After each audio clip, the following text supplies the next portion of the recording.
रामामी तव दास दास म्हणता, माते कशाचे भय. रामा जाईन ज्या स्थळी सुख घरा, होईल तेथे जय. रामाया भुवनात्रयी तुझविणा, नाही दुजा तारक. रामा तू सकलार्थ पूर्ण करिशी, तू तात मी बालक. तुका सारिखे पूर्ण वैराग्य ज्याचे, वसिष्ठा परी ज्ञान योगेश्वराचे. कवी वाल्मिकी सारिखा मान्य ऐसा, नमस्कार माझा सद्गुरु रामदासा. जय जय रघुवीर समर्थ, सब संतन की जय.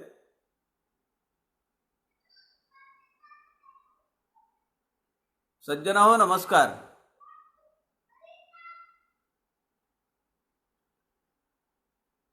समर्थांच्या दासबोधातील 8व्या दशकातला काल आपण 4 आणि 5 असे 2 समास पाहिले.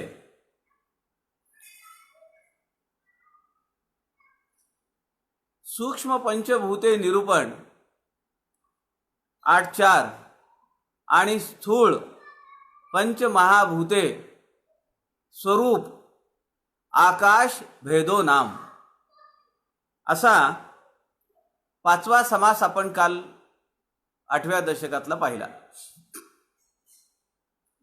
आपण पाहिलं की या 2 समासांमध्ये समर्थांनी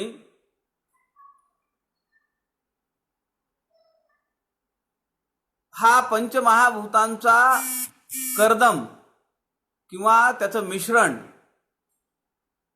कसं असतं ते समजावून सांगितलं.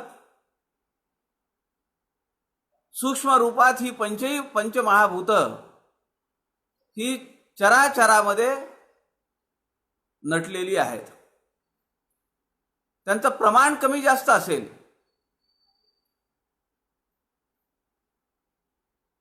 ती व्यक्त होत नसतील, दिसत नसतील, आपल्या अनुभवाला येत नसतील, पण या सृष्टीवर, या पृथ्वीवर जे जे म्हणून दिसते आहे त्या सगळ्यामध्ये ही पंचमहाभूत आणि त्रिगुण सत्व रजतम असं हे मिश्रण सगळीकडे आहे. या समासाच्या शेवटी शिष्याने प्रश्न केला की स्वरूप आणि आकाश यामध्ये जर सारखं तुम्ही म्हणताय तर मग ते हे एक का नाहीये. आणि तेव्हा समर्थांनी त्यात 7 विकार आहेत, म्हणून आकाश हे स्वरूपाला फक्त त्याची कल्पना येण्यासाठी, त्याची थोडी झलक मिळावी म्हणून आपण हे नाव देऊ शकतो, ही उपमा देऊ शकतो असं समर्थांनी आपल्याला सांगितलं. सज्जनांनो, या दशकातला पुढचा जो समास आहे तर तो आहे दुश्चित्त निरूपण. दुश्चित्त म्हणजे व्यग्रचित्त असणे, एकाग्र नसणे. आपल्याला माहिती आहे की कुठलंही काम जर करायचं असेल, साधं आपल्या दैनंदिन जीवनातलं, तर आपली एकाग्रता आवश्यक आहे. आणि म्हणून आपण म्हणतो की एकाग्र असल्याशिवाय काम होणार नाही किंवा ते तडीला जाणार नाही, त्यात यशसिद्धी प्राप्त होणार नाही. कुठल्याही मुलांचा अभ्यास घ्या, आपला काही व्यवहार असेल तो घ्या, रस्त्याने आपण चालत असताना घ्या, वाहन चालवताना घ्या, प्रपंचातल्या सगळ्या छोट्या मोठे कामं करत असताना किंवा प्रपंच व्यवसायातल्या नोकरीमधल्या काही गोष्टी करत असताना सुद्धा आपल्याला अत्यंत सावध असावं लागतं. समर्थांनी या सावधपणावर फार भर दिलेला आहे. आपण पाहिलं की समर्थांच्या संप्रदायाची चतुसूत्री जी आहे त्यामध्ये सावधपण सर्व विषयी असं सांगितलंय. मुख्य हरिकथा निरूपण, दुसरे ते राजकारण, तिसरे सावधपण सर्व विषयी. सगळीकडे सावध असलं पाहिजे माणसाला. त्यामुळे ते बुद्धी तर त्याच्यासाठीच तर मिळाली आहे. आपल्याला दासबोध ग्रंथाचं वैशिष्ट्य मी सांगेन, 350 पेक्षा जास्त वेळा विवेक शब्द दासबोधामध्ये आलेला आहे. माणूस किती विवेकी पाहिजे, किती प्रयत्नवादी पाहिजे, साक्षेपवादी पाहिजे, हे समर्थांना अपेक्षित आहे. त्यामुळे 350 वर्षापूर्वीच्या संतांच्या मांदियाळीमध्ये समर्थ रामदास स्वामी हे वेगळे आहेत. यत्न तोची देव जाणावा, प्रयत्नाला भगवंताचं रूप देणारे समर्थ रामदास. त्यामुळे समर्थांच्या वाङ्मयामध्ये आपल्याला प्रत्येक ठिकाणी, अनेक ठिकाणी, बहुतांश वेळा विवेक, सावधान या सगळ्या गोष्टी येतात. या समासामध्ये सुद्धा दुश्चित्त निरूपण, दशक 8 समास 6, यामध्ये माणसाचा जर एकाग्रता नसेल, साधकाची जर एकाग्रता नसेल, तर त्याला प्रपंचातल्या गोष्टीमध्ये जसं त्याचं हसं होतं, चुकतो, सांडतो, विसरतो, ह्या सगळ्या गोष्टी कशामुळे आहेत? ह्या सगळ्या दुश्चित्तपणामुळे आहेत. आम्ही एकाग्र नसतो. ठेवायचं एकीकडे, पाहायचं दुसरीकडे, किंवा आठवत नाही कुठे ठेवलंय ते. अशी अवस्था असेल तर साधा एकश्चित असा प्रपंच ठीक होत नाही. तर मग परमार्थातली साधना दुश्चित्त अवस्था असणाऱ्या, मानसिक अवस्था असणाऱ्या साधकाकडून कशी होईल? त्यामुळे समर्थांनी या समासामध्ये आपण एकाग्र असणं यावर भर दिलेला आहे. विवेक हा शब्द दासबोध ग्रंथामध्ये 358 वेळा आलेला आहे, अशी दुरुस्ती आपले साधक श्री विवेक थिटे हे कळवत आहेत. पहा तुम्ही कुठला ग्रंथ आहे की ज्या ग्रंथामध्ये विवेक हा शब्द, आश्चर्य वाटेल का नाही की एवढ्या वेळा आलाय, 358 वेळा. यावरून आपल्या लक्षात येईल की समर्थांची शिकवणूक कुठल्या पातळीची आहे. विवेक काय प्रपंचातच लागतो का? प्रापंचिक व्यवहार करतानाच विवेक लागतो का? असं नाहीये. त्याही पेक्षा महत्वाचं परमार्थामध्ये विवेकी असणं हे अत्यंत जरुरीचं आहे. लोक जातायत म्हणून एखाद्या महाराजांच्या मागे जाणं, बुवांच्या मागे जाणं हा विवेक नाहीये. समर्थ म्हणतात प्रचिती घ्या. विवंचने विन जाऊ नेदी एक क्षण, पडताळणी करा. एक क्षण सुद्धा असा भरोशावर कुणाच्या किंवा गाफील राहून चालणार नाही. समर्थ म्हणतात या समासामध्ये की साधनेच्या मार्गातला, साधन मार्गातला एक मुख्य अडथळा जो आहे तर तो म्हणजे एकाग्रतेचा अभाव असणे. एकाग्रता जर नसेल तर निरूपणाला बसता येणार नाही, निरूपण ऐकता येणार नाही. आपलं लक्ष नसेल समर्थांनी कीर्तनकाराचे ते जे लक्षण सांगितलंय ते रे रे रे रे करीती, त्यांना त्याचं काही सोयर सुतक नसतं की कुणी ऐकतंय का नाही, आणि ऐकणाऱ्यांना त्यात ते काय सांगतायत त्याचंही काही पडलेलं नसतं. परमार्थ साधना ही अत्यंत वरच्या पातळीवरची आहे. तिचं एकाग्र असणं, सावध असणं, सजग असणं हे अत्यंत महत्वाचं. समर्थांनी या समासाच्या सुरुवातीला एक मार्मिक प्रश्न विचारलाय शिष्याच्या तोंडून, किंवा शिष्याने विचारलेल्या एका मार्मिक प्रश्नाने या समासाची सुरुवात झालेली आहे. एकाग्र चित्त असो का नसो, पण श्रोत्याला उत्कंठ आहे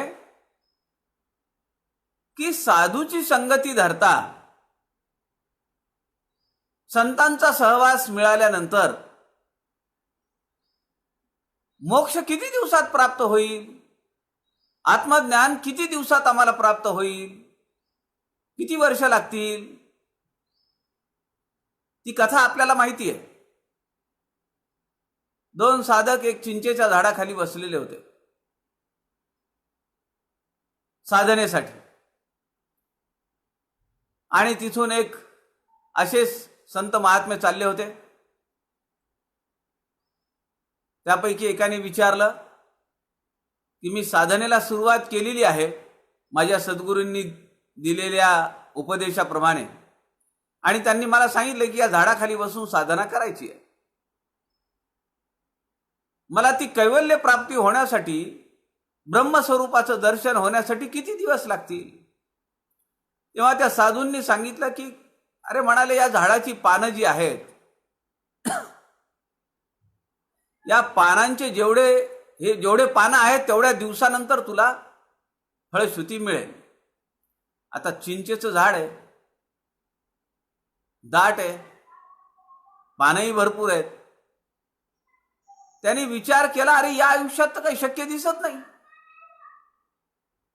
अत्यंत खजील झाला आणि तिथून तो निघून गेला. दुसरा जो शिष्य आहे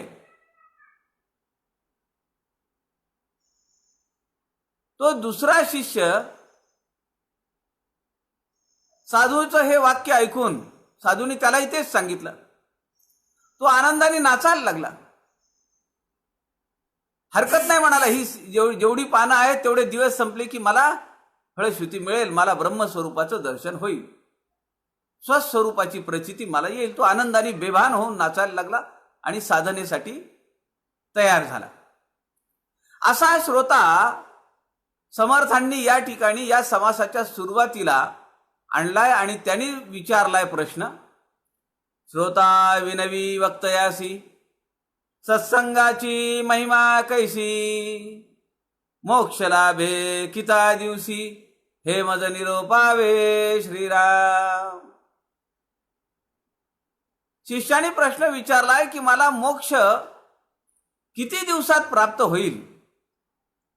मी आपण सांगितल्याप्रमाणे साधना करतो आहे, चिंतन करतो आहे, श्रवण मनन निधिध्यास चालू आहे. अशा परिस्थितीत ही साधना करत असताना मला किती दिवस थांबावं लागेल, किती काळ जावा लागेल की जेणेकरून मला आत्मज्ञान प्राप्त होईल. खरं तर हा काही प्रश्न आहे का? प्रश्न आपल्याही मनात येऊ शकतो की आमची ही साधना आहे आणि या साधनेच्या मार्गावर आम्ही जे चाललेलो आहोत तर आमची साधना कधी फळाशी येईल. समर्थांनी फार सडेतोड उत्तर या ठिकाणी दिलेलं आहे.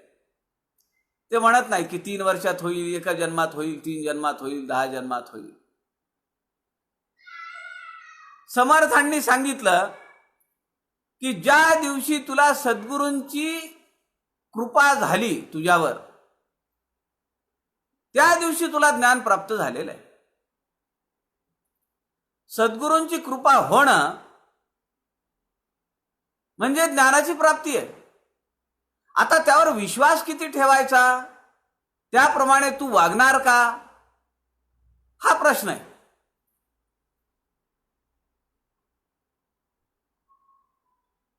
आणि हे सगळं करत असताना तुझं एकाग्रचित्त होईल का तुझ्या ध्येयावर, त्यावर ते महत्वाचं आहे. आम्ही एकाग्र होऊ शकत नाही ही मोठी भानगड आहे. व्यग्रता खूप आहे. चित्ताला मोहात टाकणाऱ्या, चित्ताला विषयांतर करायला लावणाऱ्या अनेक परिस्थिती, अनेक प्रसंग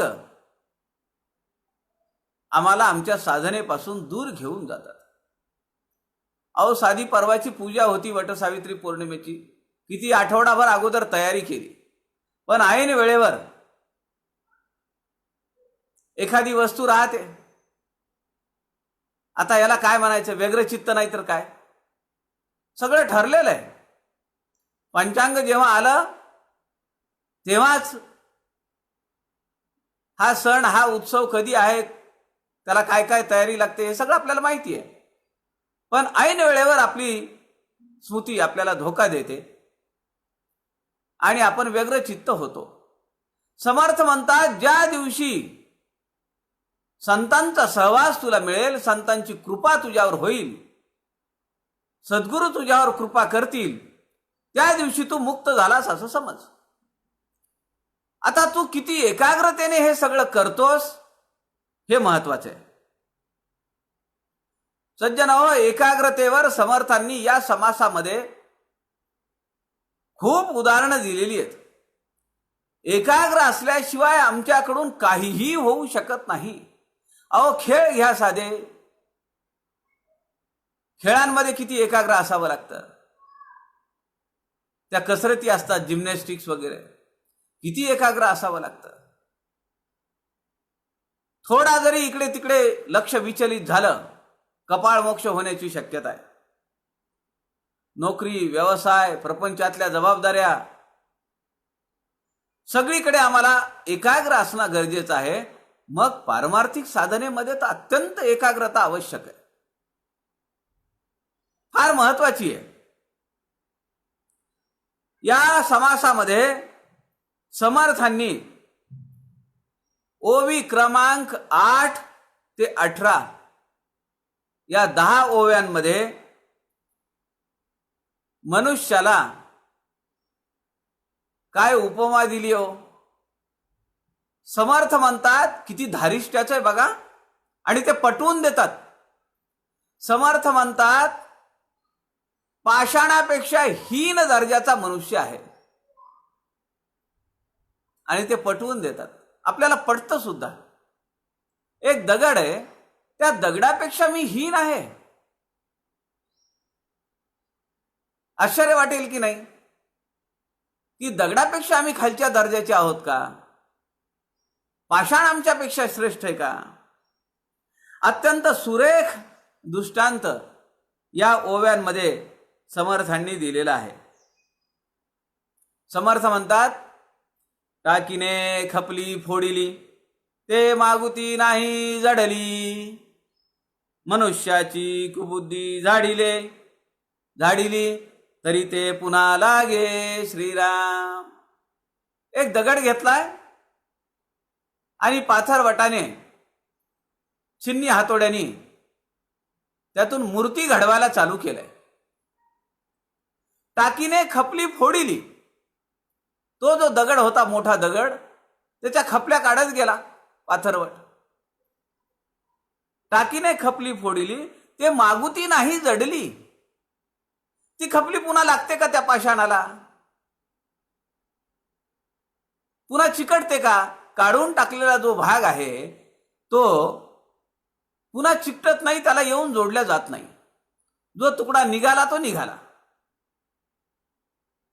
मनुष्याची कुबुद्धी झाडिली, पण म्हणाले असं माणसाचं आहे का? त्याची जी कुबुद्धी आहे, त्याच्या ज्या वाईट सवयी आहेत, त्याची जी बाहेर फिरणारी वृत्ती आहे, तिचं कितीही क्षालन केलं त्याला किती समजावून सांगितलं की हे चुकीचं आहे, साधना मार्गामध्ये तू आहेस तर तुला हे असं वागून नाही चालणार.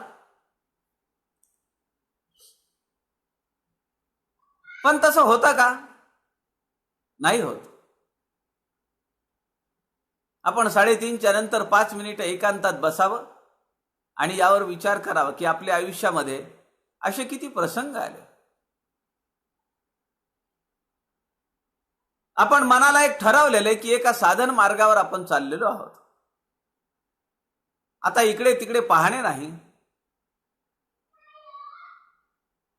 अत्यंत एकाग्रतेने आपली साधना आपल्याला करायची आहे आणि याच जन्मी, याच देही, याच वेळी आपल्याला त्या परब्रह्म स्वरूपाची प्राप्ती करून घ्यायची आहे.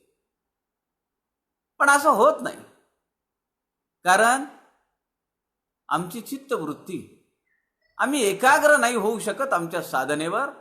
असे अनेक प्रसंग, अशा अनेक वस्तू आणि व्यक्ती आमच्या जीवनात येतात आणि त्या आम्हाला आमच्या साधन मार्गावरून परावृत्त करतात, पदच्युत करतात.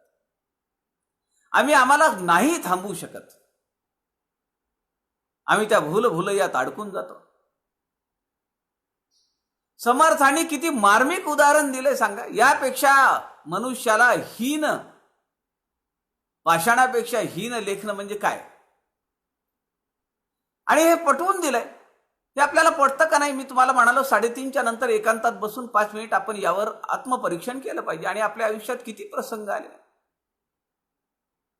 की आमच्या चित्तवृत्तीतून सभोवती फिरणाऱ्या, विषयांमध्ये रमणाऱ्या किंवा चुकीच्या, वाईट आमच्या सवयी, आमच्या आवडी निवडी आम्ही काढून टाकायचा प्रयत्न केला. पण काही प्रसंगात आम्ही अडकलो.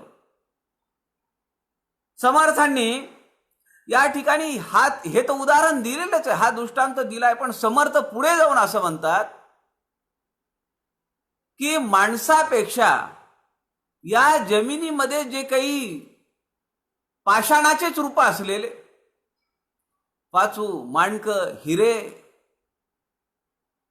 गोमेद मणी, औषधी गुण असलेले दगड, समुद्राच्या पाण्यात तरंगणारे दगड, ते माणसापेक्षा श्रेष्ठ आहेत ना. आणि हे आपल्याला पटतं. माणूस पाषाणापेक्षा हीन आहे, खालच्या दर्जाचा आहे, याची प्रचिती आम्हाला वारंवार आलेली आहे. हे काही फारसं विशद करून सांगण्याचा विषय नाहीये. समर्थांनी यादीच दिलेली आहे की प्रपंच आणि परमार्थामध्ये दुश्चितपणाचे किती परिणाम होतात. ओवी क्रमांक 20 ते 29 या 9 ओव्यांमध्ये समर्थांनी यांची एक यादी दिलेली आहे. दुश्चितपणामुळे कार्याचा नाश होतो, दुश्चितपणामुळे श्रवण घडत नाही, चिंता लागते, हानी होते, त्यातून आमची साधना बिघडते, त्यातून आम्हाला ज्ञान मिळत नाही, आमचा निश्चय डळमळीत होतो, श्रवणामध्ये आमचं लक्ष लागत नाही, मनन आमच्याच्यानी होत नाही. या पारमार्थिक साधनेवरच्या ज्या दुश्चितपणाचे जे साईड इफेक्ट आहेत, त्याचा जो परिणाम आहे तो समर्थांनी या ठिकाणी आपल्याला समजावून सांगितलेला आहे. आपण हा सगळा समास फार अत्यंत सुरेख समास आहे. त्यातल्या ओव्या आपण मुळातून वाचल्या पाहिजेत. सगळ्या समासातल्या ओव्या वाचून दाखवणं शक्य नाही, वेळ खूप जाईल. पण आपण हा समास काढला पाहिजे आणि दुश्चितपणा कसा असतो आणि त्याचा आपण आपल्यातला मी बाहेर काढला पाहिजे आणि तो कंपेअर करून बघितला पाहिजे, तुलना केली पाहिजे त्यांनी की आपलं असं कुठे कुठे घडलं. जसं दशक 2 समास 1 मूर्ख लक्षण आणि दशक 2 समास 10 पडत मूर्ख लक्षण, हे जेव्हा आपण पाहतो, त्या ओव्यांचं आपण जेव्हा वाचन करतो तेव्हा आपल्या लक्षात येतं का नाही हो. आपलं अंतर्मन आपल्याला सांगत असतं, हो, हे माझ्यासाठी आहे. हो, ही उपाधी माझ्यासाठी आहे. आणि किती उपाधी आपल्या, पूर्ण समास आपल्यासाठी असल्यासारखं वाटतो. एवढ्या चुका, एवढं दुश्चित्तपण, एवढी कुबुद्धी, एवढी दुर्गुण आपल्या अंगी आहेत. म्हणून समर्थ म्हणतात की मनुष्य हा पाषाणापेक्षा हीन आहे.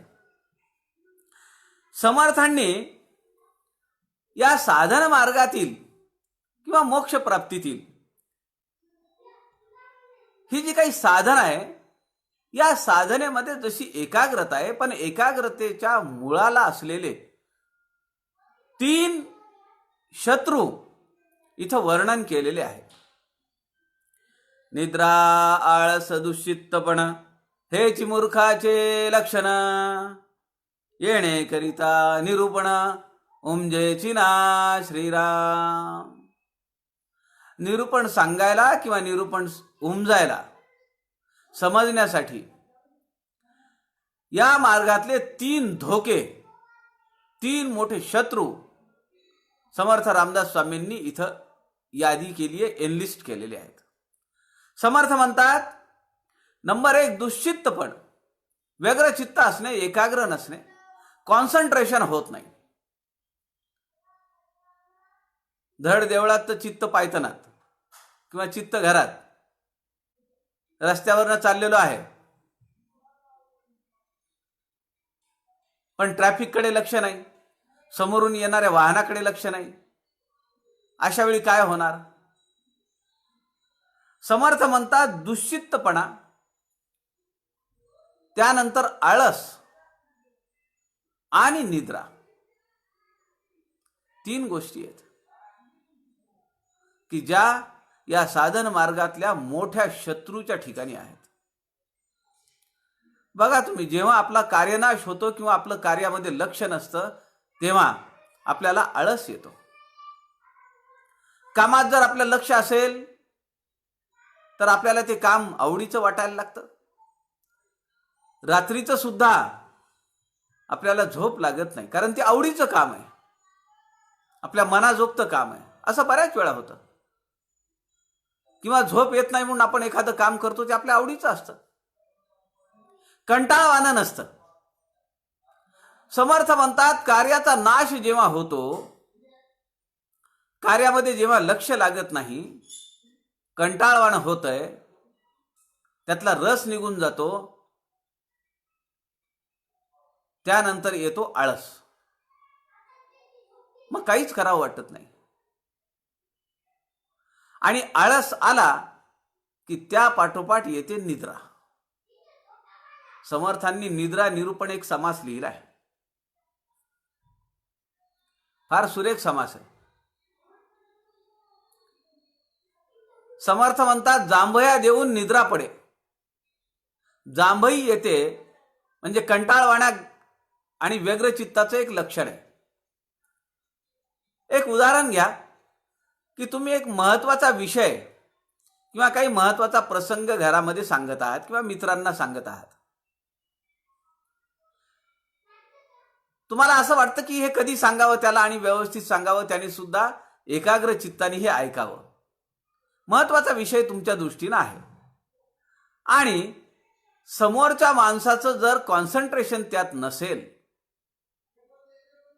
त्याचं जर लक्ष नसेल किंवा त्याला तुम्ही सांगत असलेला विषय कंटाळवाणा वाटत असेल, तर त्याच्या चेहऱ्यावरून आपल्या लक्षात येतं, तो जांभई देतो. तेव्हा आपल्या लक्षात यायला पाहिजे की आता आपण याला काही सांगण्यात अर्थ नाही, आपण आपला गाशा गुंडाळलेला बरा. वेळेचा अपव्यय करण्यात अर्थ नाही, कारण त्याला त्यात इंटरेस्ट नाही. पहिलं लक्षण ते. यापुढे लक्षात ठेवा की आपण काही एखादा विषय सांगत असू,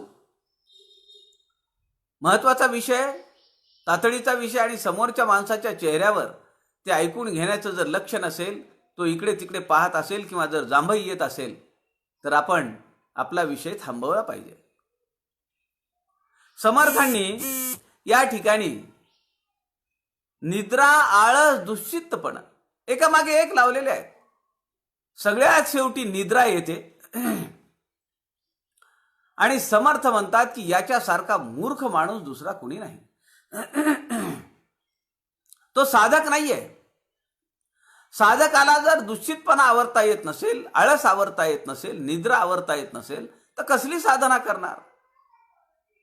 पहाटे उठायचंय, जपाला बसायचंय, ध्यानाला बसायचंय, त्यात आळस करून चालेल का? नाही मी थोडा वेळ अर्धा तास झोपतो म्हणून चालेल का? दुपारी प्रवचन आहे, निरूपण आहे, लॉकडाऊनचा सध्या काळ चालू आहे, संत समागम व्यासपीठ आहे, ज्ञानाई व्यासपीठ आहे, दास म्हणे व्यासपीठ आहे, आपल्या बीडचे रामदासी बुवांनी ते चालवलेलं व्यासपीठ आहे, समर्थलीन झालेले भरतबुवा रामदासी त्यांचे चिरंजीव हे काम करतायत आणि चांगले चांगले विद्वान, चांगले चांगले विषय या व्यासपीठांवरून आपल्यापर्यंत पोहोचतायत. आपण तिकडेही लक्ष दिलं पाहिजे. या वेळेचा सदुपयोग केला पाहिजे. सज्जनहो, आमच्या साधनेला बळकटी येण्यासाठी, आमच्या साधनेला अधिष्ठान प्राप्त होण्यासाठी, आमच्या साधनेला खोली प्राप्त होण्यासाठी या वेळेचा जर आपण उपयोग करून नाही घेतला तर समर्थांच्या शब्दात आमच्यासारखे करंटे दुसरे कुणी नाहीत. म्हणून समर्थ असं म्हणतात की तो साधक नाहीये, तो तर मूर्ख आहे. येणेकरिता निरूपण उमजेची ना, त्याला काही श्रवण होणार नाही, मनन होणार नाही, त्याच्याकडनं कसलीही साधना होणार नाही. समर्थ म्हणतात की याच्यावर एकच उपाय आणि तो म्हणजे आपण सावधान असणे. समर्थ किती सावध होते हो. केवळ समर्थ सावध झाले सावधान म्हणत असताना. इतिहासात असं दुसरं उदाहरण नाहीये की सावध म्हणत असताना, सावधान म्हणत असताना बोहल्यावरून पलायन करणे. समर्थांनी शेजाऱ्यांना विचारलं, म्हणतात हे सावध सावध का म्हणतायत, सावधान का म्हणतायत? तर शेजाऱ्यांनी ते जे ज्यांनी अंतरपाठ धरला होता त्यांनी विनोदाने म्हणले की तुझ्या आता गळ्यामध्ये मनभर बेडी पडणार आहे, एका मनाची बेडी पडणार आहे. आता समर्थांनी काय ते बेडी पडणार आहे म्हणून पलायन केलंय का? ते नियोजन आहे. थोर इतिहास तज्ञ सेतू माधवराव पगडी म्हणतात की समर्थ रामदासांच्या आयुष्यात एकही प्रसंग असा नाहीये, एकही घटना अशी नाहीये, एकही कृती अशी नाहीये की समर्थांनी त्याबद्दल नंतर विषाद व्यक्त केला आहे किंवा चूक झाली असं मान्य केलं आहे. समर्थांच्या 82 वर्षामध्ये एकही घटना शोधून सापडणार नाही, हे सेतू माधवराव पगडी म्हणतायत. किती सावध असलं पाहिजे. आपण जर सावध राहिलो नाही तर हा लॉकडाऊनचा पिरियड किती वर्ष वाढेल याची काही निश्चिती सांगता येत नाही. म्हणून मास्क वापरणे, हात स्वच्छ करणे, सारखे हात धुवत राहणे, अंतर राखणे, या सगळ्या गोष्टी सावधपणाच्याच आहेत. हा विवेक, एवढी सावधानता आम्ही आमच्या आयुष्यात जर जोपासली नाही तर हा एवढा परमदुर्लभ असलेला नरदेह कुचकामी ठरेल, त्याचा काही उपयोग होणार नाही. समर्थांनी त्या पाषाणाचं उदाहरण दिलं आणि त्यानंतर समर्थांनी केवळ खपली लागत नाही म्हणून तो श्रेष्ठ आहे आणि त्यातून मूर्ती तयार होते असं नव्हे, तर या जमिनीच्या पोटामध्ये, या भूगर्भामध्ये अनेक धातू आहेत, अनेक दगड आहेत, अनेक प्रकारच्या माती आहेत आणि त्या विविध गुणांनी युक्त आहेत की ज्या गुणांनी युक्त माणूस नाहीये. समर्थ म्हणतात कोटी गुणे कैसा पाषाण, त्याचेही ऐका लक्षण, माणिक मोती प्रवाळ, पाची वैडूर्य वज्रनीळ गोमेदमणी श्रीराम. पाचू वज्रनीळ परीस परीस सुद्धा दगडच आहे. पण तो काय करतो? गंजलेल्या सोन्याला सुद्धा, म्हणजे असं आहे का की फॅक्टरीमधून आत्ता लोखंडाचा तुकडा आणलाय आणि त्यालाच तो सोनं करतो? अगदी गंजून गेलेला तुकडा जरी असेल, सोन्याचा पत्रा जरी असेल, तरी तो त्याला सोनं करतो. एवढा गुणधर्म त्या परिसामध्ये आहे. हा गुणधर्म माणसात तर नाही आहे. म्हणून समर्थ म्हणतात की माणसापेक्षा कोटी गुणे पाषाण श्रेष्ठ आहे. एक दोन नव्हे तर कोटी गुणे. आता समर्थांनी आपल्याला हे 3 मुख्य शत्रू सांगितले की दुश्चित्तपणा, दुश्चित्तपणाच्या नंतर पुढची स्टेप आहे आळस येणे. आमचं काम होत नाही, ठरवलेलं काम ठरवलेल्या वेळेत होत नाही, मग आम्हाला आळस येतो, कंटाळा येतो, आणि कंटाळा आला की मग आम्हाला झोप येते. समर्थ म्हणतात या सगळ्या गोष्टींवर आपल्याला मात करता येते. समर्थांनी चरित्र, त्यांचा आदर्श उभा करून दिलाय का नाही आपल्या समोर? समर्थांनी किती कामं केली हो, किती प्रवास केला, किती लेखन केलं, किती लोकसंघटन केलं. आम्ही जर त्यांचे भक्त म्हणत असू, आम्ही जर दासानुदास म्हणत असू, तर त्याच्या अंशाने का होईना आम्ही हे काम करायला पाहिजे का नाही? समर्थ भक्तांची मांदियाळी आम्ही उभी केली पाहिजे का नाही? समर्थ वाङ्मयाचा अभ्यास करणाऱ्या समाजातल्या अनेक व्यक्तींना या मार्गात आणलं पाहिजे का नाही? त्यात आपला काय स्वार्थ आहे? तो सावध होईल, साक्षेपी होईल, त्याचं आयुष्य बदलून जाईल. आपण गेल्यानंतर तो नाव घेईल की यांनी मला या दासबोधाच्या अभ्यासामध्ये आणलं. अनेक आघात कुटुंबात होतात. माझ्या परिचयाच्या एक बाई आहेत आणि त्यांचे यजमान गेले. मोठा घाला आला आणि मग त्या सैरभैर झाल्या. कशात लक्ष लागेना, नोकरी करावीशी वाटेना, बाहेर पडावं वाटेना. मग असंच एकदा एका प्रसंगाने आमची भेट झाली आणि मग मी त्यांना 1-2 पुस्तकं माझ्या जवळची दिली. काही समास टिक करून दासबोध दिला. म्हणलं दासबोध तुम्ही ते पारायण वगैरे करायच्या भानगडीत पडू नका, मी जे तुम्हाला अंडरलाईन करून दिलेले समास आहेत एवढेच वाचा. 1 महिन्याभरामध्ये त्या म्हणाल्या की मला जीवनामध्ये एक वेगळी उभारी, एक वेगळं चैतन्य आणि वेगळी दिशा, जगण्याची दिशा मला समर्थ रामदासांच्या वाङ्मयाने दिली. आता मला या समग्र वाङ्मयाचा अभ्यास करायचा आहे. सज्जन हो, अशा अनेक जीवांसाठी ग्रंथराज दासबोध, मोक्ष प्राप्त होईल, आत्मज्ञान प्राप्त होईल ही फार लांबची गोष्ट आहे. पण जे जीवन मिळालेलं आहे ते जीवन आदर्शवत जगणे, चांगल्या पद्धतीनं जगणे, हे तरी करू शकतो का नाही आपण? आणि असं जगण्यासाठी भरकटलेल्या माणसाला, सैरभैर झालेल्या माणसाला आपण हा जर हातोपाती देव ओळेसा करावा असं समर्थ सांगतात दासबोधामध्ये. हा देव आपण जर हातोपाती ओळेसा केला तर आपल्याला किती पुण्य मिळेल. आपली साधना ही अधिक दृढ होईल, नक्की दृढ होईल. समर्थ असं म्हणतात,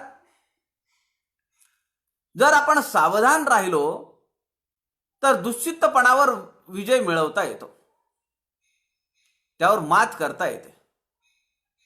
का दुश्चित्तपण होतं, का व्यग्रचित्त होतं? कारण ठरलेल्या वेळी ठरलेल्या गोष्टी घडत नाहीत म्हणून. कारण आपण बेसावध आहेत. बेसावध असल्यामुळे आपल्याला सगळ्या गोष्टी जुळून येत नाहीत, त्यामुळे दुश्चित्तपण आहे. समर्थ म्हणतात या ठिकाणी त्यांनी या 3 शत्रूंवर मात करण्यासाठी 3 अस्त्र पण आपल्याला दिलेली आहेत. काय पाहिजे अजून? सगळं सांगतायत समर्थ, उकलून दाखवतायत. हे बघ, इथं तुला ठेच लागणार आहे, मोठा दगड आहे, डोळे उघड, त्या दगडाला वळसा घालून जा, नीट बघ, इथं खड्डा आहे, पलीकडून जा. समर्थ आम्हाला संकट सांगतायत, समर्थ आम्हाला संकटावर उपाय सुद्धा सांगतायत. समर्थ म्हणतायत जर तुम्ही सावधान असाल तर तुमची एकाग्रता 100% तुम्हाला साधता येईल. समर्थ म्हणतात आळस हा जो दुसरा शत्रू आहे त्याला प्रयत्नांनी त्यावर मात करता येते. आमचे प्रयत्न आम्ही अथक केले पाहिजेत, निरंतर. विजेचा शोध लागला, किती प्रयोग करावे लागले हो. साध्या साध्या गोष्टी घ्या ना, आमच्या जीवनातल्या गोष्टी घ्या. काही बांधायचं असेल, साफसफाई असेल घराची, काही वस्तू उचलून ठेवायच्या असतील, येत नाही, जमत नाही, अथक प्रयत्न करावे लागतात. प्रपंचातल्या या साध्या सुध्या गोष्टींमध्ये जर आम्हाला एवढ्या वेळा प्रयत्न करावे लागतात, 1-2 वेळा करून ते काम होत नाही, परमार्थामध्ये किती सजग राहिलं पाहिजे, किती सावधान राहिलं पाहिजे. आता उन्हाळा चालू आहे बघा.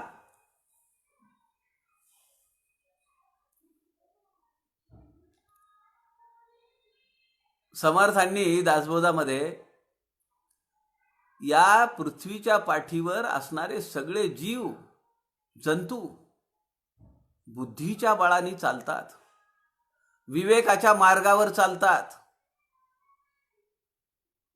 असं सांगितलंय. नुसतं नाव असून उपयोग होत नाही. नावाप्रमाणे आमच्या जीवनात विवेक पण असला पाहिजे. आणि तो समर्थांच्या वाङ्मयाचा आधार घेत असताना, समर्थांच्या वाङ्मयाचा अभ्यास करत असताना का नाही येणार? त्याची प्रचिती आपण आत्ता घेतली आहे. समर्थ म्हणतात परनाळी पाहोन उचले, जीवसृष्टी विवेके चाले, पुरुष होऊन भ्रमले यासी काय म्हणावे. काय अर्थ आहे? परनाळी पाहोन उचले, पानावरची आळी आपलं पाऊल अशा पद्धतीनं उचलते, अशा पद्धतीनं ती त्या पानावर, ते पानाला कुरतडत कुरतडत चालते की ती खाली नाही पडत. एका पानावरून ते पान खात खात खात ती देठाकडे येते, पुन्हा दुसऱ्या पानावर जाते, खात खात पुन्हा तिसऱ्या पानावर जाते. समर्थ म्हणतात परनाळी पाहोन उचले, जीवसृष्टी विवेके चाले. या सृष्टीमध्ये अत्यंत किड्यासारखा, आळीसारखा एक क्षुल्लक प्राणी, तो सुद्धा विवेकाने चालतो. पुरुष होऊन भ्रमले यासी काय म्हणावे. किती सुरेख दृष्टांत आहे हो. किती सुरेख चिमटा घेतलेला आहे, मार्मिक चिमटा. आम्हाला परमेश्वराने बुद्धी दिली आहे, पण आम्ही तसे वागत नाही. आत्ता उन्हाळा चालू आहे. आता आपण पाहतो आहोत की घरामध्ये मुंग्या होतात आणि त्या मुंग्या एका मागोमाग एक असे चाललेले असतात. मी त्याचं निरीक्षण केलंय. समजा समोरून येणारी जर मुंगी असेल तर ती कधी जाणाऱ्या मुंगीवर धडकत नाही, जसा काही तिचा ट्रॅक ठरवून दिलेला आहे. आम्हाला डोळे आहेत, पण आम्ही किती वेळा धडकतो. यादी करायला घेतली तर पानं पुरणार नाहीत. किती वेळा धडकलो आम्ही. एक क्षुल्लक मुंगी आहे, ती धडकत नाहीये, यात विशेष काहीच नाही. पण तिला माहिती आहे की पावसाळा तोंडावर आहे, पुन्हा काही खायला मिळणार नाही, म्हणून पावसाळ्याची बेगमी करण्यासाठी ती आता फिरतीये. ती एकटीच फिरत नाही तर संघटन करून त्या फिरतायत. त्यांना बुद्धी कुठून आली की सगळे मिळून एका दिशेने जायला पाहिजे. आपल्या खाद्याचे बारीक बारीक बारीक बारीक कण आपल्या तोंडांमध्ये घेऊन तिकडे नेऊन साठा केला पाहिजे, त्याची चवड रचली पाहिजे. पुन्हा परतीच्या प्रवासामध्ये एकमेकांना न लागता, न घसरून पडता पुन्हा जो इस्ततः पडलेले जे कण आहेत खाद्याचे ते गोळा करण्यासाठी पुन्हा एका मागोमाग एक गेलं पाहिजे. समर्थ म्हणतात प्रयत्न जर आपण केले तर प्रयत्नांनी आपल्याला आळसावर मात करता येते. हा दुसरा शत्रू आहे. तिसरा शत्रू आहे निद्रा. निद्रा काय येते? आम्ही दक्ष नसतो म्हणून. सावध साक्षेपी दक्ष तयास तत्काळची मोक्ष, समर्थ सांगतात. बघा 3 आयाम परत तिथे घेतलेत. सावध, साक्षेपी आणि दक्ष. दक्ष जर असेल तर झोप येणार नाही. दक्ष सासरा आहे, शंकराला झोप येईल का?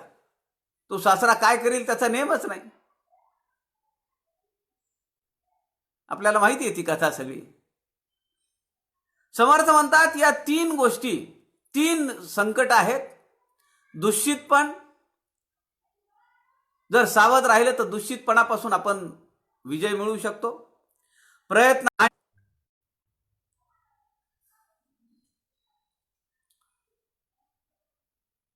रोजच काहीतरी व्यत्यय येतो. बहुतेक रेंजची काही अडचण आहे. म्हणून रोज आपल्या या 1.25 तास 1.5 तासाच्या निरूपणाचे 2-3 तुकडे होत आहेत. पण आपण अथक प्रयत्न चालू ठेवला पाहिजे. आता काय रेंजच जातीये, लाईट गेलीये, घाम येतो आहे, आता राहू दे, आता आळस करून कंटाळा करून चालेल का? समर्थ आपली परीक्षा पाहत आहेत. दुश्चित्तपणा नाही असला पाहिजे. निरूपणामध्ये आळस करून चालणार नाही. आणि दक्ष जर राहिलो तर निरूपण ऐकत असताना निद्रा येण्याची शक्यता नाही. माझ्या बाबतीत तो प्रश्न कमी आहे. बोलत असताना निद्रा येण्याची शक्यता कमीच आहे, पण ऐकत असताना सोफ्यावर, बेडवर, खाली फरशीवर चटई टाकून, सतरंजी टाकून, गालीच्यावर पहुडून आपण जर निरूपण ऐकत असू तर निद्रा येणारच आहे. समर्थ म्हणतात की या निद्रेवर विजय मिळवता येतो जर आपण दक्ष राहिलो तर. दक्ष म्हणजे सावध. आणि तसा जो साक्षेपीपणा, दक्षपणा, डोळ्यात तेल घालून उभा राहणे, थोडा आवाज आला, काही झालं, खटकन आवाज आला, तिकडे लक्ष जाणे, हे जर आपण आपल्या जीवनात उतरवू शकलो तर समर्थ म्हणतात सावध साक्षेपी आणि दक्ष तयास तत्काळची मोक्ष, इतरास ते अलक्ष, लक्षिले नवचे श्रीराम. जे इतर सामान्य जन आहेत त्यांच्या लक्षात सुद्धा येणार नाही अशी गोष्ट ती म्हणजे परब्रह्म, ब्रह्मस्वरूप. त्या लक्षापर्यंत आपण डेफिनेटली जाऊ, नक्की जाऊ. आता शेवटी समर्थ असं म्हणतात की शिष्याला सांगितलं त्यांनी की तुला एवढं लक्षात आलं का मी जे काही सांगितलं ते? आणि म्हणाले की क्षण सुद्धा लागत नाही, किता दिवसा होते मुक्ती. त्याचं उत्तर समर्थ देतात एक क्षण सुद्धा लागत नाही म्हणाले. मग समर्थांनी या ठिकाणी काही उदाहरणं दिली आहेत की परीसाचा स्पर्श लोखंडाला झाल्याबरोबर त्याचं सोनं होतं. त्यात काही वेळ जातो का? परीस लागेल, मग हळूहळू त्याच्या रंगामध्ये बदल होईल. 3 दिवस ह्याच्यात ठेवा, 2 दिवसानंतर पहा, असं काही नाही. परीसाचा स्पर्श झाल्याबरोबर त्या लोखंडाचा तुकडा जो आहे तर तो सोन्याचा होतो. एक क्षणाची सुद्धा वेळ जात नाही तिथं. आकाशामधून थेंब समुद्रात पडतो, तो ज्या क्षणाला समुद्रात पडतो त्या क्षणाला तो समुद्राचं रूप धारण करतो. गंगा समुद्रात मिळते आणि मिळाल्याबरोबर ती समुद्रमय होऊन जाते. तिचं वेगळेपण राहत नाही. त्या थेंबाचं वेगळेपण समुद्रापासून राहत नाही. परिसाचा स्पर्श झाल्यानंतर लोखंडाचं वेगळेपण राहत नाही. तसा सद्गुरूंची कृपा झाल्यानंतर शिष्य वेगळा राहत नाही. हे समर्थांना इथं पटवून द्यायचे. आता तो सद्गुरूंचा अंकित आहे, पार्ट अँड पार्सल ऑफ सद्गुरू. आता त्यांच्याशिवाय त्याचं अस्तित्व नाहीये, वेगळं अस्तित्व नाहीये. म्हणून समर्थ म्हणतात, थेंबुटा सागरी मिळाला, परीस स्पर्श झाला, सरिता गंगेसी मिळाली, तत्क्षणी, काही वेळ लागणार नाही म्हणाले. लोहो परिसेसी लागला, थेंबुटा सागरी मिळाला, गंगे सरिते संगम झाला, तत्क्षणी श्रीराम.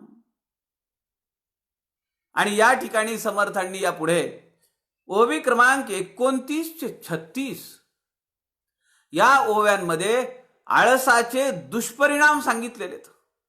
आपण ह्या ओव्या मुळातून वाचल्या पाहिजेत. एका एका शब्दाचा अर्थ आपल्या मनात, आपल्या अंतःकरणात साठवता आला पाहिजे की समर्थ किती तळमळीनं आम्हाला सांगतायत. आळस आमचं आयुष्य किती उद्ध्वस्त करतो. अत्यंत दुर्लभ असलेला हा नरदेह मिळालेला आहे आणि त्याचं आम्ही मातीमोल करून टाकतो.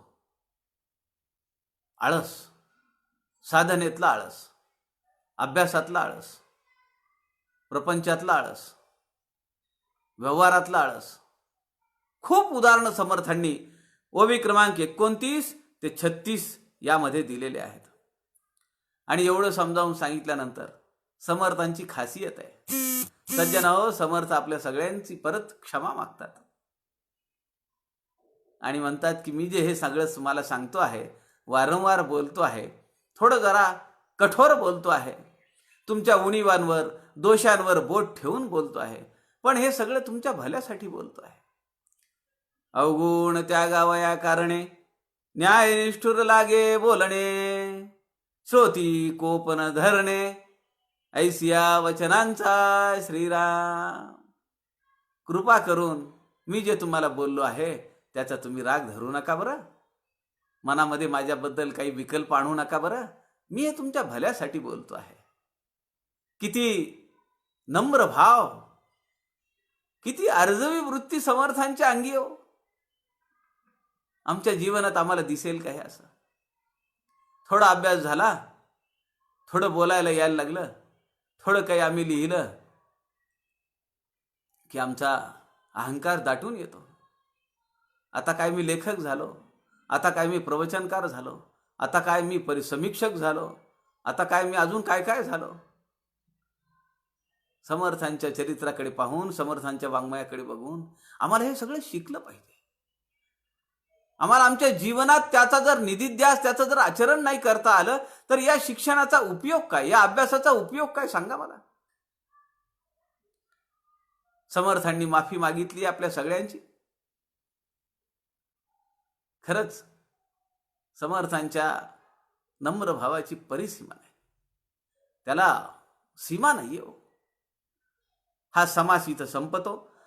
आणि जे मिळवायचं आहे, दुश्चितपणा टाकून, आळस टाकून, निद्रा सोडून, अथक प्रयत्न करत, सावध असत, दक्ष राहून जी साधना करायची आहे आणि जे मिळवायचं आहे ते मोक्ष, त्या मोक्षाचं लक्षण, तो मोक्ष लक्षण समास म्हणजे दशक 8 समास 7.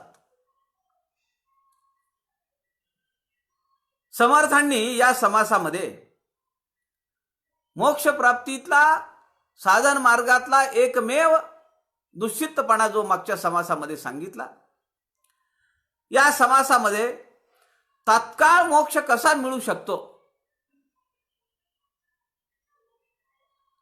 आपल्या भाषेत शॉर्टकट असता का हो? शॉर्टकट कुठे? साधना मार्गात तर नाहीये. आता तो पुढे आपण गेल्यानंतर विहंगम मार्ग आणि पिपलिका मार्ग हे आहेत. साधनेमध्येही तसे मार्ग आहेत.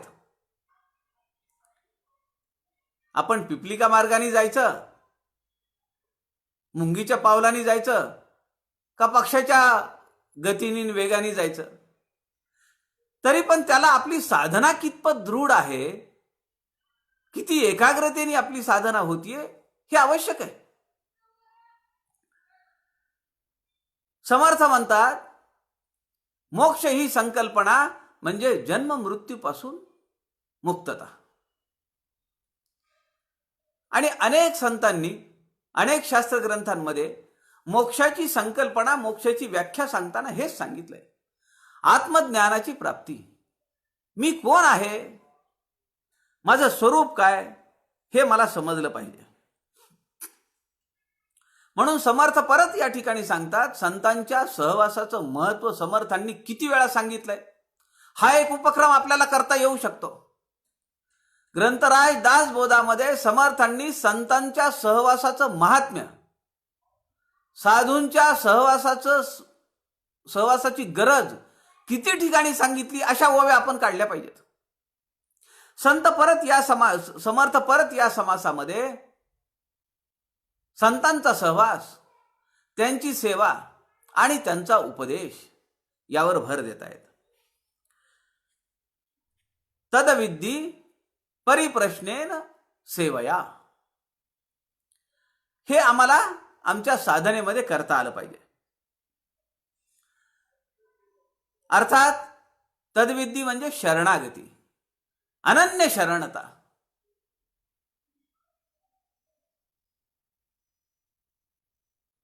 परिप्रश्नेन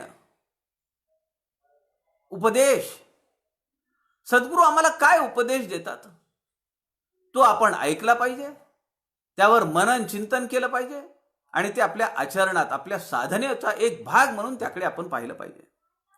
आणि त्यानंतर समर्थ असं म्हणतात की सेवयाती, सेवा करण्याने सगळे प्रश्न, सगळे विकल्प, सगळे संदेह गळून पडतात साधकाच्या अंगाचे. आणि साधक त्या पुण्यप्राप्तीची जी काही एक साखळ दंड आहे, जी बेडी आहे, ती गळून पडते. आणि साधक मोक्षप्राप्ती किंवा तो ज्ञानाच्या प्राप्तीसाठी सिद्ध होतो. प्राणी संकल्पे बांधला, जीवपणे बद्ध झाला, तो विवेके मुक्त केला, साधू जनी श्रीराम. परत इथं विवेक शब्द आला. आज समर्थांचा विवेकावर फार भर आहे.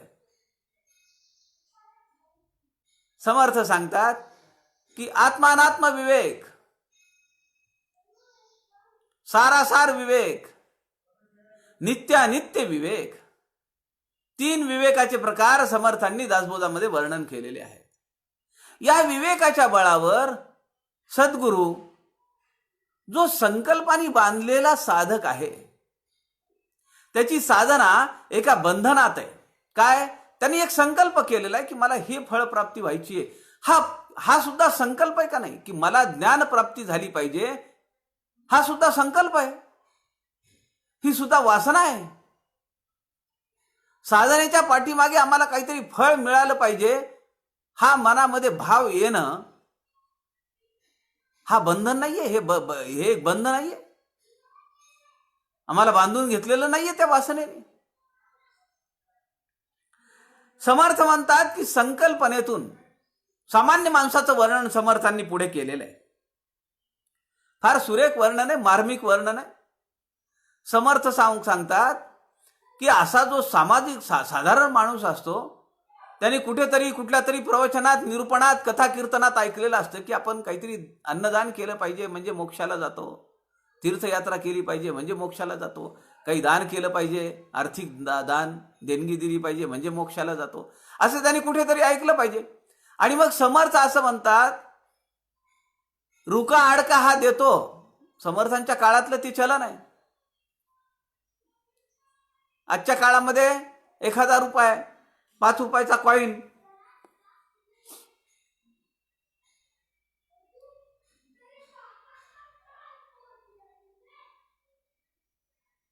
ती तो प्रसंग आहे. मंदिरामध्ये माणूस जातो आणि तो भगवंताला नमस्कार करतो, पाठीमागच्या खिशात हात घालतो आणि जे काही कॉईन्स असतात तिथं त्यातून ते शोधून एक छोटं नाणं 1 रुपयाचं वगैरे असं तो अंदाज घेतो आणि तो ते देवाच्या समोरच्या ताटामध्ये टाकतो आणि नाक घासून पाया पडतो. हे सगळं करत असताना पाठीमागच्या खिशात राहिलेली त्याच्या जी 100ची नोट होती ती खाली पडली. पाठीमागचा जो माणूस होता त्याने ती नोट उचलली आणि त्याच्या हातात दिली. याला असं वाटलं की तो म्हणतोय ही माझी दक्षिणा, पण त्या ताटामध्ये टाका. याने ते 100 रुपये त्यांनी दिलेत म्हणून ते टाकले. नमस्कार केला, दोघं जण बाहेर आले आणि या पहिल्या माणसाने विचारलं, का हो म्हणले, तुमची फार मोठी म्हणणं, तुम्ही जे काही मागितलेला संकल्प होता तो पूर्ण झाला म्हणून 100 रुपये आज तुम्ही टाकले ताटात. तो म्हणाला, माझे नाही येत ते, तुम्ही खिशात हात घालून कॉईन काढत होता तेव्हा ते 100 रुपये खाली पडले, मी ते तुमच्या जवळ दिले तुमचेत म्हणून. असं होतं का नाही आपल्या आयुष्यात? आपण संकल्पामध्ये बांधलेले आहोत आणि समर्थांनी अशाच एका माणसाचं चित्र या समासामध्ये उभा केलंय. फार सुरेख वर्णन आहे. समर्थ म्हणतात की एखादं वस्त्र तेही जुनं, नवीन खरेदी करून नाही,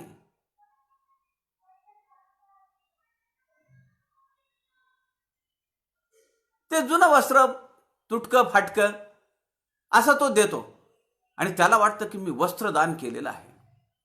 एक तांब्याचं नाणं जुनं तो देतो आणि त्याला वाटतं की मी फार मोठी आर्थिक देणगी दिलेली आहे.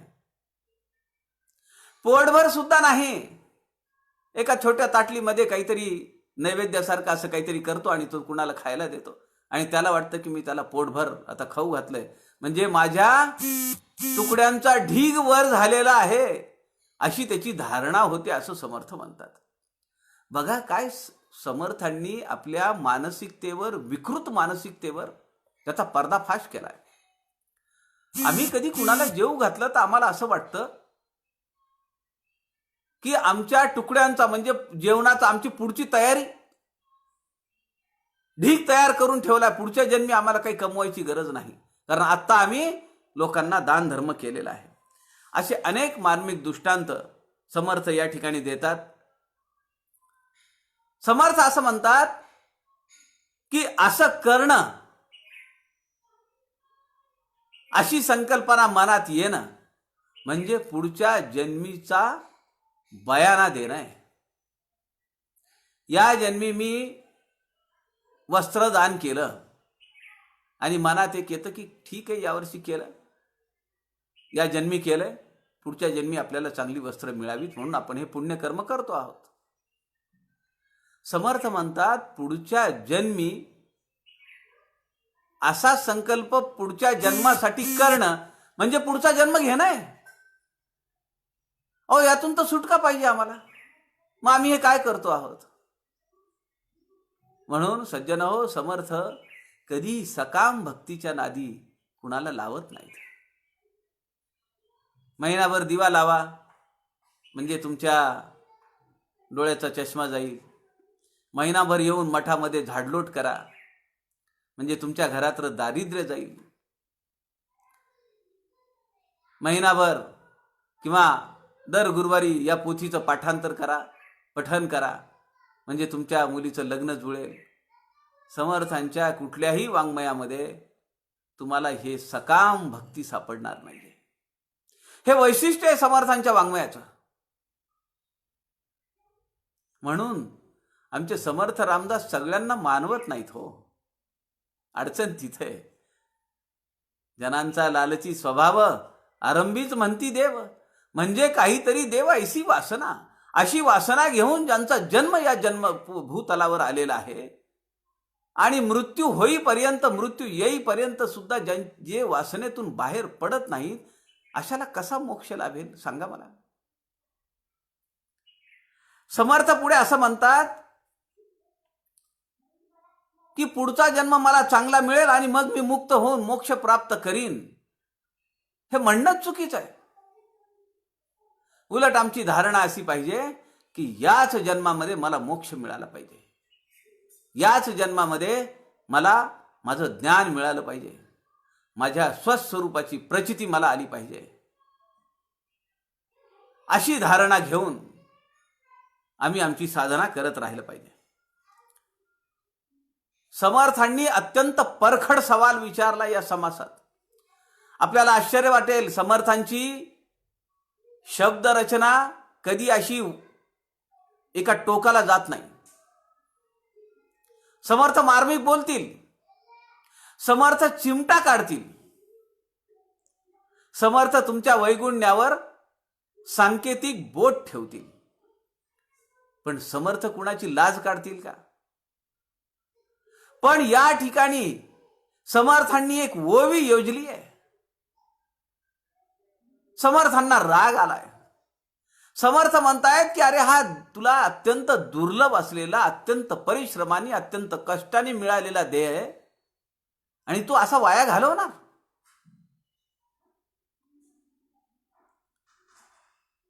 वासनेत अडकून राहतो. पुढच्या जन्मी मला काय काय मिळेल म्हणून या जन्मी काही कर्म करत राहतो आणि म्हणतो की ठीक आहे, हा जन्म गेला तर गेला, पण पुढच्या जन्मी मी अजून चांगला वागेन आणि मी मोक्ष प्राप्त करून घेईन. तुला लाज वाटत नाही? काय परखड बोलतात समर्थ. हा नरदेह पडता तोची पाविजे मागुता, ऐसा विश्वास धरिता लाज नाही श्रीराम. समर्थ म्हणतात तुला काही शरम वाटत नाही की या जन्मात नाही, मी पुढच्या जन्मामध्ये मोक्ष प्राप्ती करून घेतो? का तुझ्या लक्षात येत नाही? मी तुला एवढं समजावून सांगतोय, याच जन्मात तुला सायोज्य मुक्ती मिळवून द्यायचं काम मी करीन, कारण तू माझ्या जवळ आलास. साधक भावे नमस्कार घाली, त्याची चिंता साधूस लागली. आहे की नाही? समर्थ सांगतात ना. पण आम्ही त्या भावनेने त्यांना प्रणिपात केलाय का?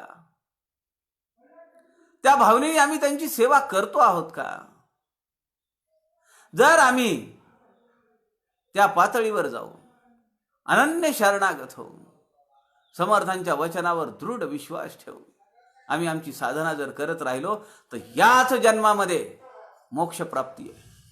सज्जन हो, हे संतांची वचन आहेत, ती वाया जातील का? शक्य आहे का? समर्थ पुढे म्हणतात, अरे तू असा तुझ्या आयुष्याचा घात करून घेऊ नको. समर्थांनी भगवंताच्या वचनाचा संदर्भ या ठिकाणी दिलाय. गीतेतल्या 6व्या अध्यायातला 5वा श्लोक, आत्माएव ह्यात्मनो बंधुरात्माएव रिपुरात्मनः. तूच तुझा मित्र आहेस, तूच तुझा सखा आहेस, तूच तुझा शत्रू आहेस. तू कसा वागशील, कसा राहशील, त्याप्रमाणे तुझ्यातला जो तू आहे त्याचा तू शत्रू होशील किंवा तू त्याचा सखा होशील, मित्र होशील. भगवंताचं वचन आहे. पुढे समर्थ ओवी क्रमांक 47 आणि 48 या 2 ओव्यांमध्ये आकाशाचे आणि आत्म्याचे 4 प्रकार सांगतात. आत्म्याचे 4 प्रकार आणि आकाशाचे 4 प्रकार, आणि त्याची ती संगती लावून देतात. बघा, घटाकाश, मठाकाश, महदाकाश आणि चिदाकाश असे आकाशाचे 4 प्रकार समर्थांनी सांगितले. घटाकाश एक छोटा घट आहे, छोटं भांड आहे. त्यामध्ये आकाशाचं स्वरूप केवढं असेल? एक मोठा रांजण आहे, मोठा माठ आहे, त्यामध्ये आकाशाचं स्वरूप किती असेल? घटाकाश, मठाकाश, महदाकाश, एका तलावामध्ये आकाशाचं स्वरूप किती असेल? आणि आकाशगंगा अनेक असणाऱ्या अवकाशामध्ये त्या आकाशाचं स्वरूप कसं असेल? घटाकाश, मठाकाश, चिदाकाश आणि महदाकाश. तसं समर्थांनी आत्म्याचे 4 प्रकार सांगितले आहेत. हे जे परब्रह्म स्वरूप आहे, की जे निर्गुण आहे, निराकार आहे, रंग नाही, रूप नाही, क्रियाहीन असलेलं ते जे स्वरूप आहे, ते एका जीवाचा आश्रय घेतं आणि तो होतो जीवात्मा. ते आत्मतत्व पंचभौतिक देहाचा आश्रय आणि आपल्याला पाहिजे ते करून घेतं, तो आहे जीवात्मा. त्यानंतर शिवात्मा. अनेक जणांमध्ये ते तत्व व्यापून आहे. तेच तत्व अनेकांमध्ये आहे, ते आहे शिवात्मा. त्यानंतर परमात्मा. या सृष्टीला चालवणारा किंवा या सृष्टीला व्यापून असलेलं जे आत्मतत्व आहे, ते आहे शिवात्मा. आणि अनेक आकाशगंगांना चालवणारं, अनेक आकाशगंगांना व्यापून असलेलं ते आहे परमात्मा. तेच आहे परब्रह्म स्वरूप. यालाच आपल्या भाषेमध्ये असंही म्हणता येईल, व्यष्टी, समष्टी, सृष्टी आणि परमेष्ठी. व्यष्टी म्हणजे जीवात्मा आहे. समष्टी म्हणजे माझ्या सभोवती असलेला समाज आहे. समष्टी. सृष्टी, जे जे मी पाहू शकतो, जे माझ्या पाहण्याच्या पलीकडे जे आहे, ती आहे सृष्टी. आणि टेलिस्कोपच्या पलीकडे, आमच्या आकाशगंगेच्या पलीकडे जे आकाश तत्व आहे आणि ज्यामध्ये अनेक आकाशगंगा पडलेल्या आहेत, ती आहे परमेष्ठी. सज्जन हो, पिंडी ते ब्रह्मांडी, व्यष्टी ते परमेष्ठी, जीवात्मा ते परमात्मा, घटाकाश ते चिदाकाश, अशी ही सगळी योजना लावलेली आहे. समर्थ म्हणतात की याचा अत्यंत सूक्ष्मतेने, साधनेद्वारे याचा अभ्यास जर आपण केला तर आपल्याला आपल्या ध्येयाप्रत जाण्यात काही अडचण नाही. पण हा अभ्यास सतत केला पाहिजे. समर्थ म्हणतात की सद्गुरूंची कृपा झाली की तू मी पण विसरलं पाहिजे. आता तू राहिला नाहीस. सद्गुरू जे सांगतात त्याप्रमाणे तुझं चालचलन असलं पाहिजे. त्यांच्या उपदेशावर तुझा दृढ भाव असला पाहिजे. पण समर्थ असं म्हणतात की काही लोक म्हणणारे रात्री स्वप्न पडतं आणि ते एवढं भयानक असतं की दरदरून घाम फुटावा. अत्यंत भयानक स्वप्न पडलेलं. त्या स्वप्नामध्ये आपण फार विचित्र काही घटना पाहतो, घाबरतो आणि धाडकन उठून बसतो अंथरुणावर. घाम आलेला असतो, घाम पुसतो, पाणी प्यावं वाटतं आपल्याला आणि पुन्हा दिवसभर त्याच स्वप्नाचा विचार करत बसतो. आगा जे घडलेची नाही त्याची वार्ता पुससी, काही समर्थ आपल्याला म्हणाले का नाही? अजातवाद सांगताना, विवर्तवाद सांगताना. तसं समर्थ म्हणतात की जे स्वप्न रात्री झोपलेलं असताना पडलं, उठल्यानंतर समजलं का नाही की हे स्वप्न होतं, तरीही जागेपणी दिवसा काम करत असतानाही जसा जसा स्वप्नाचा संदर्भ येतो, जसं जसं स्वप्न पुन्हा आपल्या आठवणीत येतं, पुन्हा आपण त्यात रमतो, पुन्हा त्यावर खल करायला चालू करतो. खरं असं झालं का? किंवा त्याचा संदर्भ काय लावावा? काही आपल्या आयुष्यात भविष्यात घडणार आहे म्हणून त्याचं आपल्याला सूचक काही मिळालंय का? समर्थ म्हणतात जसं ते स्वप्न आहे ना, तसंच हे आम्ही जे जगतो आहोत हे एक स्वप्न आहे. हे एक दीर्घ स्वप्न आहे. या स्वप्नामध्ये साधकाने अडकता उपयोगी नाही. आणि जर साधक आपल्या सद्गुरूंच्या उपदेशावर दृढ भावनेने, सातत्याने, चिकाटीने आपली साधना चालू ठेवील तर जीवात्म्याचा परमात्म्याशी संपर्क यायला फार वेळ लागणार नाही. किती वेळ लागेल? तत्क्षणी, क्षणाचाही अवकाश नाही. थेंबुटा सागरी मिळाला, लोहो परिसेसी लागला, सरिता सागराची मिळाली. तो क्षण जर आपल्याला साधता आला, ती साधना जर आपल्याला करता आली, तर मोक्षाची प्राप्ती फार दूर नाहीये सज्जना. मी सुद्धा तुमच्या सोबत त्या साधन मार्गावर आहे. समर्थांना प्रार्थना करूया की आम्हाला त्या साधन मार्गावर लवकरात लवकर आम्हाला आमच्या गंतव्य स्थानापर्यंत घेऊन जा. आम्ही नाही जाणार, आम्ही जाऊ पण शकत नाही, पण समर्था स्वामी तुम्ही आम्हाला घेऊन जाऊ शकता, नक्की घेऊन जाऊ शकता, कारण तुम्ही आम्हाला वचन दिलेलं आहे. जेथील तेथे नेऊन घाली सुगम पंथे. आम्हाला काही त्रास पण होणार नाही. अशी साधना,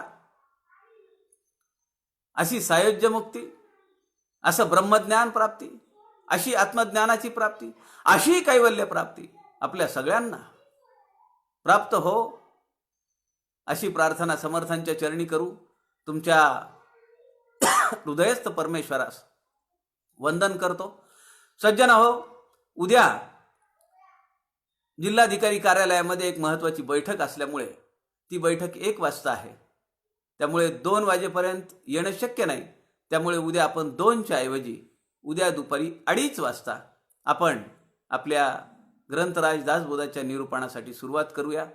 अर्धा तास उशीर होतो आहे, पण तिथं जाणंही जरा महत्त्वाचंच आहे. सध्याची पार्श्वभूमी आणि सगळं पाहता तिथं जाणं गरजेचं आहे. त्यामुळे उद्या ती बैठक झाली की 2च्या ऐवजी 2:30 वाजता आपण पुनश्च भेटूया. आजची ही सेवा समर्थांच्या चरणी अर्पित करतो. जय जय रघुवीर समर्थ.